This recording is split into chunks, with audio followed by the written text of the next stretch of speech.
He's made solving a $200 million problem in seconds. What the CEO did next shocked the entire company. The city outside was asleep, blanketed in silence. But inside the penthouse of Nathan Stone, lights still burned. It was nearly 2 a.m., and the CEO of one of the most powerful tech firms in the country was pacing his study in frustration. The launch of a flagship project, one worth over $200 million, had ground to a halt. For weeks, the system had been malfunctioning. No one could figure out why.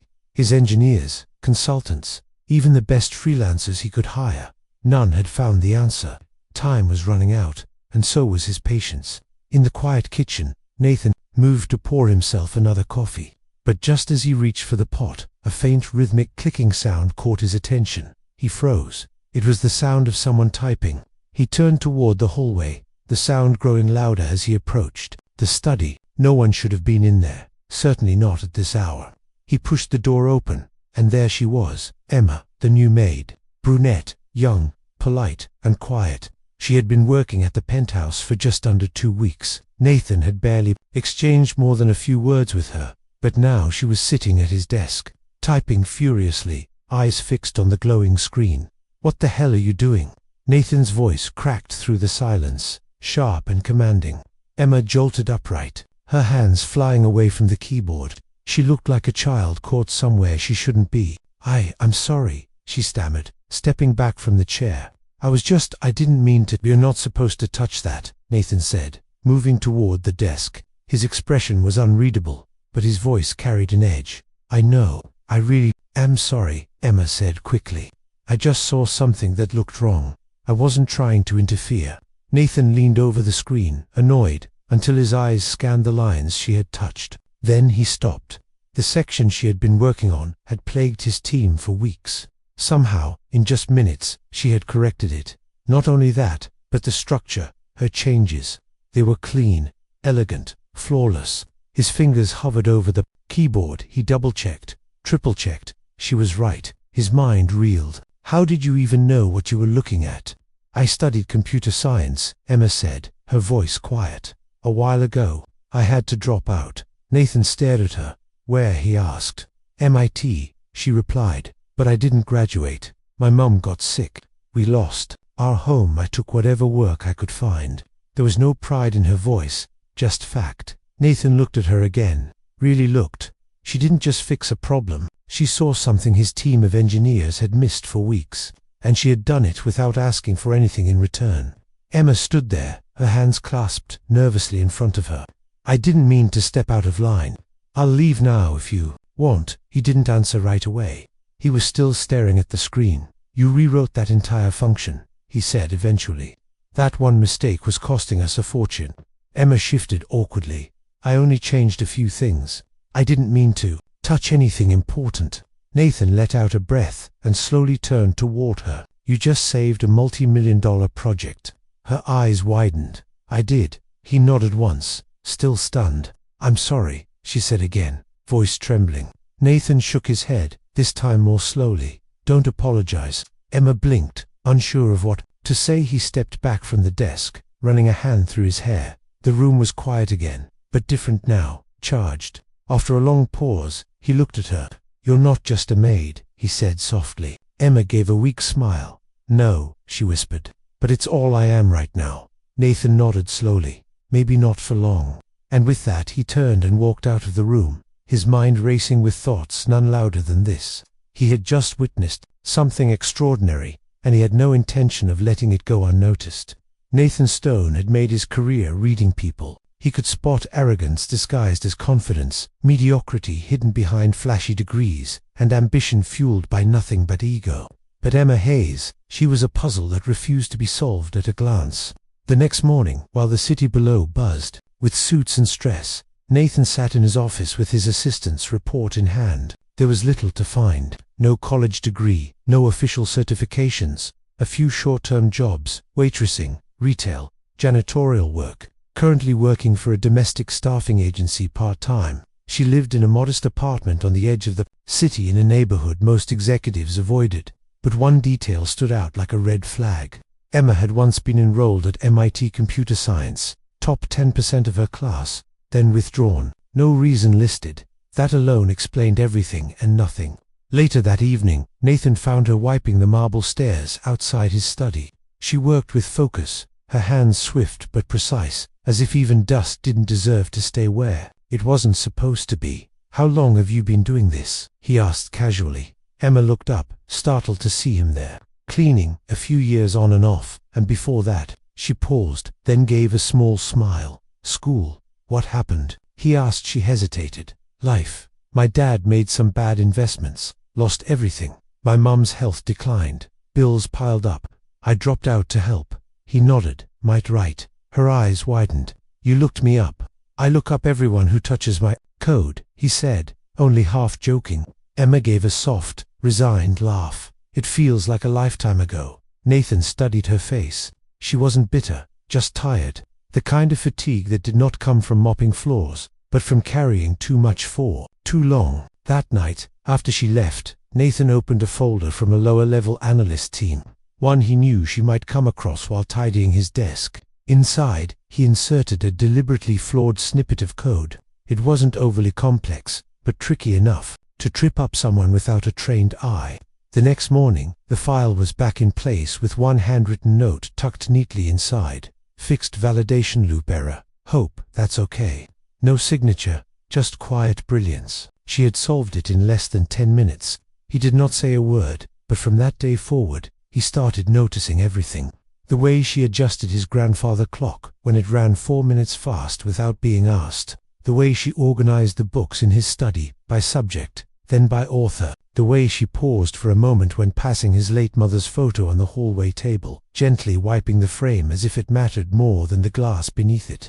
She was invisible to most, but Nathan saw her, and it was becoming harder to look away, not just because she had a rare intellect, but because she never acted like she did. In a world full of people who demanded to be seen, Emma hid her light under layers of humility and survival. He caught her once, humming softly while folding laundry, completely unaware that he had been standing there watching her for nearly a full minute. There was something heartbreakingly serene about her, like someone who had made peace with the fact that no one would ever applaud her. That night, as he sat alone in his home office, staring at the latest crash report from the development team, his mind wandered back to the line she had written just days earlier. Not just the correction, but the confidence behind it. She had seen what 10 senior engineers had missed, and yet, here she was, scrubbing sinks and emptying trash bins.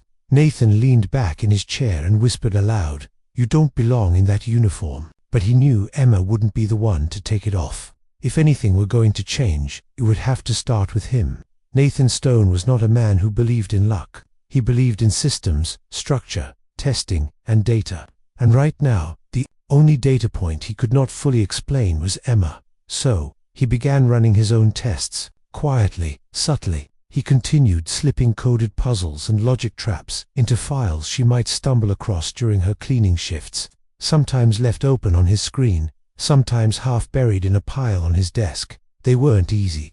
Each one grew more advanced than the last. And every time, without fail, she solved them. Each correction came with the same humble pencil note written in the margin. "Not sure if this helps, but maybe." Or "Sorry if this is wrong, just a thought." She'd never signed her name, never claimed credit, never asked questions. She just helped. Nathan stopped trying to convince himself it was coincidence. He started staying home more often, citing remote meetings or late-night reports. But in truth, it was because he had begun looking forward to the soft knock on his office door, or the quiet way she'd refill his coffee without needing to be asked, or the quick, almost apologetic smile she gave before vanishing down the hall. Sometimes he would manufacture little reasons to interact with her. "My printer's jammed again. Could you bring another notebook? The ones with the grid paper. The coffee maker's acting up." She never questioned why a billionaire CEO needed so much assistance with mundane tasks. She just nodded, stepped in, and somehow made it all work. One night, Nathan sat at his desk reviewing a team diagnostic report. The entire back-end system was still unstable. His lead engineers were blaming corrupted modules, but no one could agree on the source. He heard Emma enter quietly behind him, wiping a table near the corner. She glanced briefly at his screen and paused. Nathan, pretending to read, didn't say a word. Then softly she spoke. "I think it's not the code." Nathan looked up. Excuse me. She stepped closer, almost hesitant. The issue, it's probably not in the code itself. It's how the data is being routed. Something's clogging the flow between the security module and the data cache. It's like a traffic jam caused by too many verification calls. He stared at her. That exact hypothesis had been floated and dismissed in the first week of analysis. His entire engineering team had moved on to other theories. But Emma had said it with a kind of quiet certainty that demanded attention. "You're suggesting the bottleneck is in the access permissions queue?" he asked carefully. She nodded. "The more layers of encryption you add without restructuring the priority, the more likely the calls stack and time out. The system starts blocking its own progress." Nathan turned fully toward her now. "How do you know that?" Emma flushed. "I built a system like that once in school. It froze up under load. Took me a week to realize I was verifying everything twice." He said nothing for a moment. Then he swiveled back to the screen, opened the diagnostic matrix, and began scanning the input streams. Sure enough, the lag corresponded almost perfectly with the security ping intervals. His jaw tightened. 3 weeks. My entire team has been chasing the wrong trail for 3 weeks. Emma stepped back as if afraid she had overstepped. "I'm sorry. I shouldn't have said anything." "No," he cut in, standing slowly. "Don't apologize. You were right." She looked down, biting her lip. Nathan exhaled. "You just did in 30 seconds. What $1 million in salaries could not." Emma shook her head. "I just saw the pattern." "You saw what no one else could," he replied, his voice quieter now. "And you said it out loud. That matters." Their eyes met across the dimly lit room. In that moment, Nathan realized something. He had underestimated her, not because she was invisible, but because he had never thought to truly see her. And now, he could not look away. Nathan waited until the end of the week. Emma had just finished vacuuming the hallway outside his study, when he stepped into the doorway holding 2 mugs of coffee. "You have a moment?" he asked. She looked startled but nodded. "Of course." He led her into the room and gestured toward the chair across from his desk. She hesitated, clearly uncomfortable, sitting in a space that until now had only belonged to silence and distance. "I wanted to ask you something," he said as he sat. "Something important." Emma shifted in her seat, her posture cautious. "Okay, I'd like you to consider working with me, not as a cleaner, as a technical assistant. Temporary, flexible hours. Just help me troubleshoot some things you already understand better than most of my engineers." She stared at him, stunned. "You want me to work for you?" "You already are," Nathan said with a soft smile, "just without the title or the pay." Emma looked down. "Mr. Stone, I'm flattered, but I can't. I'm not qualified. I never even finished my degree." "I'm just don't," he interrupted, his tone firmer now. "Don't let that uniform define you." She blinked, caught off guard. "You've solved critical errors. You've seen patterns no one else did, and you never once asked for credit. That's not just intelligence. That's integrity. That's rare." Emma's lips parted, but no words came out. She stared at her hands, folded tightly in her lap. "I won't pressure you," Nathan added gently. "But if you ever change your mind, the offer stands." She nodded once, almost imperceptibly. That night, he left a folder on his desk with notes from a broken beta test. It was intentional, placed where only Emma would notice. In the morning, the test was fixed. A new function was scribbled in pencil on the edge of the page. Nathan didn't say anything, and neither did she. It became an unspoken routine. At night, Emma would quietly fix what no one else could. By morning, Nathan would report progress to the executive team, shielding her name, her presence, her brilliance, not out of shame, out of protection. She wasn't ready, but he was willing to wait.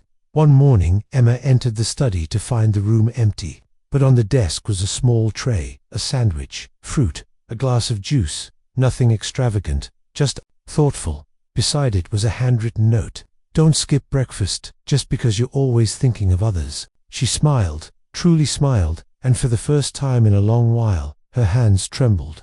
Not from exhaustion, but from something warmer, gratitude, and the faintest shimmer of hope. She ate in silence. That night, she left a sticky note on the edge of the laptop. "Thank you, it was perfecta." Nathan found it hours later, and something in him shifted. Not because of what she wrote, but because she had finally written back.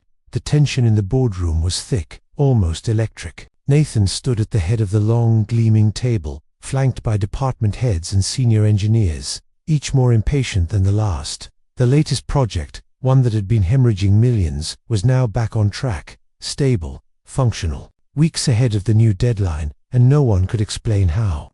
They had reviewed the update logs. Nathan had delivered the fixes himself, but the logic, the elegance of the solution didn't match the hands that had typed it. Nathan, one board member said, arms folded, "We appreciate your leadership, but someone wrote those lines of code. We'd like to meet this anonymous asset you keep referencing." Murmurs of agreement followed. "I'm not comfortable parading someone who prefers to stay private," Nathan said evenly. "Let's focus on the success. This company doesn't run on ghosts," another cut in.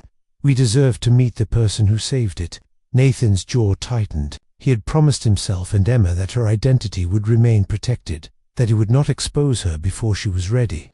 But this wasn't just about secrecy anymore. It was about honor, about giving credit where it was long overdue. After a long pause, he finally nodded. "I'll arrange it." The next morning, Emma arrived at headquarters in her usual uniform. Black slacks, plain blouse, hair pulled back neatly. Nathan had asked her to come in early, just to tidy the main floor. She had no idea what was waiting. The conference hall buzzed with anticipation. Executives and senior staff gathered in formal wear. The lights dimmed as Nathan took the stage. "Before we begin today's quarterly briefing," he said, "I'd like to share a story, not about numbers or projections, but about a person." The room quieted. A few months ago, this company faced the biggest threat to its future since its founding. A core system failure was bleeding us. Solutions were attempted. Millions spent. Nothing worked. He paused, his eyes scanning the crowd. And then out of nowhere, a miracle happened. A fix, a flawless solution. Not from our labs, not from our engineers. He gestured toward the back of the hall. Emma stood there holding a cleaning cloth and a bucket, frozen. "Would you join me, Emma?" She blinked, stunned. A few heads turned, some whispered. Slowly, hesitantly, she walked toward the stage. Nathan extended his hand to help her up. "This," he said, "is Emma Hayes. She was hired to sweep our floors." Instead, she rewrote the very code that saved our company. Dead silence, then one clap, then another, and suddenly, the hall erupted into applause, a standing ovation. Emma stood beside Nathan, clearly overwhelmed. "I didn't mean to, I was just," she began, her voice trembling. Nathan gently handed her a mic. "You don't need to explain, just let them see you." She shook her head, eyes glistening. "I never thought I'd stand in a room like this again." Nathan smiled softly. "That's because you never should have left it." She looked at him, gratitude and disbelief flooding her expression. The applause continued. In that moment, something changed, not just for Emma, but for everyone watching. The lines between hierarchy and humanity blurred. A girl who once cleaned their windows had become the reason they still had jobs. And the man who brought her forward, he wasn't just the CEO anymore, he was something more. It had been a week since the day Emma's name echoed through the conference hall like a thunderclap. Since then, reporters had called, offers had poured in. Universities, companies, even venture capitalists had reached out, everyone wanting a piece of the genius who had saved a $200 million zero-cents project from collapse. But Emma remained grounded, continuing her quiet routines, staying out of the spotlight as much as she could until Nathan called her into his office. "MIT reached out," he said, sliding a letter across the desk. "They're offering to reinstate your scholarship." Emma stared at the envelope, unmoving.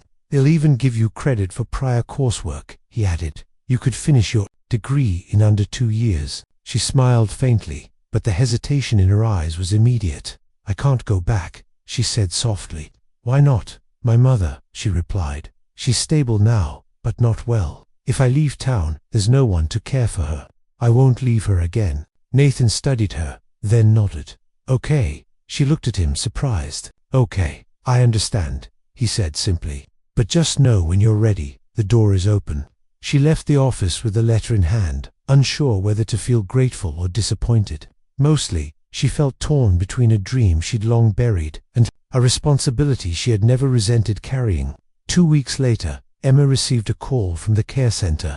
"Your mother's new specialist is starting this afternoon," the nurse said. "Also, a private care nurse has been assigned to her, fully covered." Emma froze. "What?" I didn't arrange that. It's already been approved, the nurse replied. Anonymous sponsorship. That night, Emma sat beside her mother's hospital bed, watching her sleep peacefully. The stress that had once creased her mother's forehead had faded, replaced with a serenity Emma hadn't seen in years. She knew there was only one person who could have done this. The next day, she stormed into Nathan's office without knocking. He looked up, surprised by the urgency in her eyes. "You paid for my mother's treatment," she said. He didn't deny it. "She deserves the best care." Emma's voice cracked. "You should have told me." Nathan stood, walking around the desk. "Would you have accepted it if I had?" She swallowed hard, her hands shaking. "Why? Why are you doing this?" "Because you deserve a life, Emma. A real one," he said, his voice low, steady. "Not just surviving, not just hiding. And because," he hesitated, then took a step closer, "I want to see you shine." Tears welled in her eyes. She had spent so long being invisible, so long proving herself quietly with no one noticing, no one caring. And now, here was a man who saw her completely. Later that night, Emma returned home and found a small box waiting on her desk. Inside was a sleek, brand-new laptop, elegant, lightweight. On the keyboard sat a folded note, handwritten and neat script. "This is the first keyboard to ever save $200 million, 0 cents. Thought it belonged to you." She smiled, tears sliding silently down her cheeks. Not just because of the gift, but because of what it meant. She was finally free to choose her future. And for the first time, she truly believed she had won. Emma walked through the gleaming halls of the R&D department like a shadow in sunlight. Quiet, focused, and deeply present. She never wore expensive heels, never raised her voice, never sought credit, yet every room she entered seemed to take notice now. Even if the acknowledgement came in the form of respectful nods or chairs quietly scooting aside to make space for her at the table. She had officially joined the company as a technical consultant, but no plaque or title could fully describe her presence. She carried something more powerful than credentials, trust earned, not claimed. Nathan watched her from the corner of his eye as she leaned over a junior developer's monitor, gently pointing out a logic flaw without embarrassment or superiority. The younger woman smiled in gratitude, nodding eagerly. She belonged here, he thought, and the world was finally beginning to see it. One morning, Nathan approached her desk with a printed agenda in hand. "You're presenting with me next week at the West Coast Tech Innovation Summit," he said. Emma looked up, startled. "Wait, what?" "You heard me," he said, a subtle grin playing on his lips. Her eyes widened. "I've never spoken at anything like that." "You've never needed to," he replied. "But now you do. You'll be speaking alongside me, not behind me." Emma stared at the agenda.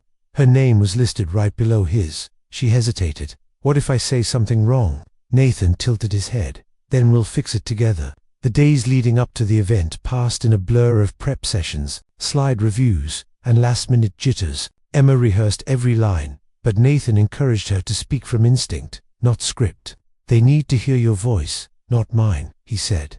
"They've heard me talk 100 times." On the day of the summit, Emma stood backstage in a simple navy blue dress and flat black shoes. Her hair was pulled back neatly, her hands trembling slightly around the flash drive in her pocket. Around her buzzed a sea of sharp suits, cocktail dresses, camera crews, and glossy name tags. But she wasn't here to impress. She was here to be heard. Nathan stepped onto the stage first, welcomed by applause and a glowing screen behind him. He delivered a powerful address on hidden innovation, the kind that comes not from loud rooms and loud people, but from quiet resilience and quiet brilliance. Then he turned to the side, smiled, and extended his hand. "And now," he said, "I'd like to introduce someone whose impact you already feel, but whose story you've yet to hear." Emma stepped into the light. At first, the room went still. She didn't look like a typical speaker. No power suit, no flashy slides, just clarity. She stood in front of the mic, took a breath, and began. Her voice was soft but sure as she walked the audience through the architecture of the system she helped repair. She didn't dwell on code alone. She spoke about human patterns, about how broken systems often mirrored broken communication. She explained how she approached problems not just as puzzles, but as stories. "I believe good software shouldn't make people feel small," she said. "It should feel like someone's listening." The applause was slow at first, then thunderous. Backstage, as the lights dimmed and people began moving toward the next session, Nathan met her in the wings. She looked dazed, unsure whether to laugh or cry. "You did it," he said simply. "I thought I'd faint," she replied. "But you didn't," he smiled. Taking her hand, he looked down at her, fingers laced in hers. "No one knows," he said quietly, "that the woman in the simple dress today once cleaned the floor of this very room." She stared at him. "And yet," he continued, "here you are, rewriting what it means to belong." Emma's throat tightened. "Thank you for not letting me stay invisible." Nathan leaned in, voice low. "I couldn't. You were the only one I saw." In a building filled with visionaries, with lights, sound, and thunderous applause, for Nathan Stone, there was only her. The auditorium shimmered beneath a canopy of gold and silver lights, casting a warm glow over the sea of elegantly dressed guests gathered for the prestigious innovators of the future gala. It was the kind of night where history felt close, etched into the air, waiting for the right moment to descend. The stage sparkled with polished marble, and the screens behind it scrolled through the names of nominees, each one brighter, louder, more decorated than the last. But tucked quietly in the back row, almost invisible in the grandeur, sat Emma Hayes. She wore a midnight blue gown, simple, timeless. Her brunette hair was pinned back in a soft twist, revealing a face both nervous and luminous. She looked less like an industry icon and more like someone who had wandered into the wrong room. But Nathan, seated beside her, knew better. He had never been more certain that she belonged anywhere she chose to be. She hadn't prepared a speech. She hadn't expected her name to even be mentioned. To her, the nomination alone felt like a miracle she would cherish and let pass without expectation. And then the presenter opened the final envelope of the night. The award for Most Influential Young Innovator of the Year goes to a paused smile. Emma Hayes. The room hushed just for a moment, as if the air itself was stunned. Emma sat frozen, her breath caught. She didn't move until Nathan reached over and gently squeezed her hand. "Go," he whispered, voice low and certain. "This moment is yours." She stood slowly, her knees trembling beneath the soft fabric of her dress. As the audience erupted into applause, she made her way down the long carpeted aisle, each step echoing with memories of floors once mopped and cod once written. In secret, when she reached the stage, the host stepped back respectfully, and she stood at the podium with a look that hovered between awe and disbelief. The lights hit her face, but she didn't squint. She steadied herself, and then she spoke. "I never thought I'd be standing here," Emma began, her voice fragile but unwavering. "For years I hid, behind mop handles, behind excuses, behind fear. I used to believe that brilliance needed a title or a degree to be seen." She paused, searching the room, as if speaking to the version of herself who once worked quietly in shadows. "But sometimes," she continued, "brilliance looks like staying up late to solve something no one asked you to. Sometimes it's doing the right thing, even when no one's watching. Sometimes it's just having the courage to try one more time." A stillness settled across the room. Then came a wave of soft, heartfelt applause. She swallowed back tears. "But I didn't do this alone," she added. "Someone saw me before I saw myself. Someone believed I belonged in the light, even when I wasn't ready to step into it." She glanced toward Nathan in the audience, and for a second, her heart stopped because he wasn't in the audience anymore. He was walking onto the stage. Dressed in a classic black tuxedo, Nathan Stone moved with quiet confidence, one hand behind his back, the other casually slipping into his pocket. Emma blinked in confusion. "Nathan," she said softly. He stood beside her now, smiling. "You saved our systems," he said. "You saved this company. You've saved jobs and futures and an entire legacy." Then gently, his voice shifted, "But more than that, you saved me." He pulled his hand from behind his back, revealing a small velvet box. "You didn't just fix broken code," he said, opening it slowly, the soft glint of a diamond catching the stage light. "You fixed something in me that I didn't know was broken." A hush fell over the entire room. "Emma," Nathan said, his voice steady and full of quiet emotion. "Will you marry me?" Emma gasped. Her hands flew to her mouth, tears springing to her eyes as the world faded around her. She could only nod over and over before finally whispering the word, "Yes." The audience rose in thunderous applause as Nathan slipped the ring onto her trembling finger. She threw her arms around him, laughing and crying all at once. In that moment, beneath the lights and cameras and the echo of celebration, There was no company, no crowd, just the girl who once swept the floors, and the man who had always seen her shining. The next morning, headlines lit up. From Code 2, Commitment, the maid who saved a company and captured its CEO's heart. Where love and logic met, a story of brilliance, humility, and an unforgettable yes. And for the first time, the world saw Emma and Nathan not just as innovators, but as a reminder that real genius begins with grace, and that sometimes the most powerful love stories begin not with power, but with being seen. Thank you for watching this unforgettable journey from silent brilliance to spotlight, from quiet resilience to a love that changed everything. Emma's story reminds us that sometimes the greatest minds aren't found in boardrooms, but behind the scenes, and that love, when it's true, sees beyond uniforms, titles, and expectations. If this story touched your heart, please don't forget to like, share, and subscribe to Kindness Power, where we bring you emotional tales that inspire, heal, and remind you of the quiet power of kindness and courage. Until next time, keep believing, because even the smallest voice can rewrite the biggest destiny.